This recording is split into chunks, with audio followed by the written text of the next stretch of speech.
savoir qu'une prothèse, en fait, ça réagit à la contraction musculaire. Et moi, j'ai 2 muscles. J'ai le biceps et le triceps qui sont restés et qui sont actifs.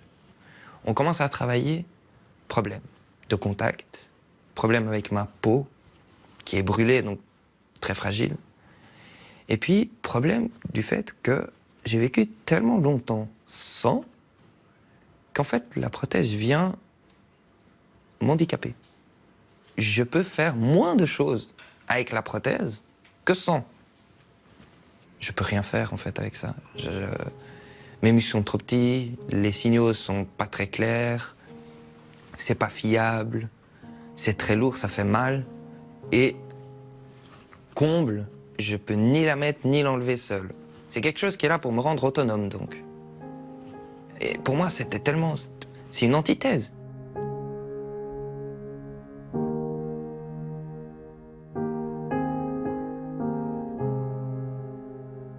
Et au fur et à mesure des investigations, on se rend compte en fait que ça ne marche pas du tout.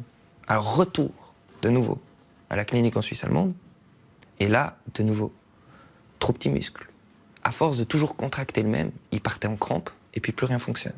Parce qu'à partir du moment où la contraction est constante, la prothèse ne reconnaît plus rien, elle ne bouge plus. Ou bouge toute seule. Alors ça, c'est encore moins pratique. Donc au final, moi, j'ai pris la décision de dire, écoutez, c'est pas pour moi. Je vais pas la prendre, parce que si je la prends, je sais que je ne vais pas l'utiliser. Et là, problème. L'assurance veut être sûre que si je ne la prends pas, c'est parce qu'elle ne fonctionne pas.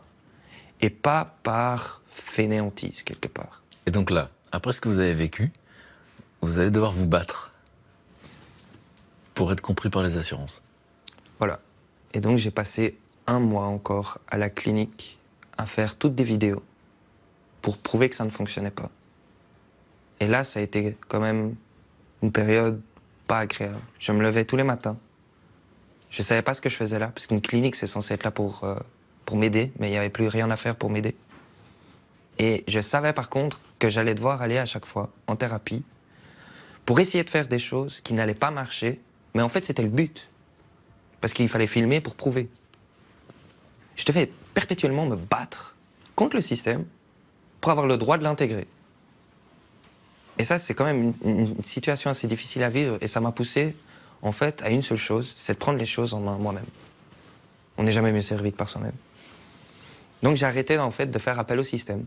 J'ai pris les choses moi, et moi, j'ai mis en place ce qu'il fallait mettre en place. J'ai suivi ma formation pour être hypnothérapeute, j'ai suivi d'autres formations après, je me suis inscrit à l'université, je me suis débrouillé pour avoir une assistante parce qu'ils proposent un système avec des institutions où tout est réglé d'avance. Mais je ne pouvais pas avoir quelqu'un de différent tous les jours. J'avais eu ça à l'hôpital et c'est trop impersonnel. J'avais besoin de quelqu'un de confiance à qui je peux parler, qui me connaît et puis où je ne dois pas perpétuellement réexpliquer comment on fait les choses, pourquoi, où c'est. Et donc, ça m'a appris en fait à me prendre en main, à prendre mes responsabilités, à écrire des contrats, à étudier la loi, à savoir ce que c'est, toutes les assurances nécessaires pour mon personnel, parce que c'est mon personnel maintenant. Et j'ai appris comme ça, en fait, à gérer presque une mini-entreprise, aussi bien au niveau de la formation que des employés, que des congés, que des assurances, que des impôts, que... J'ai du tout à apprendre.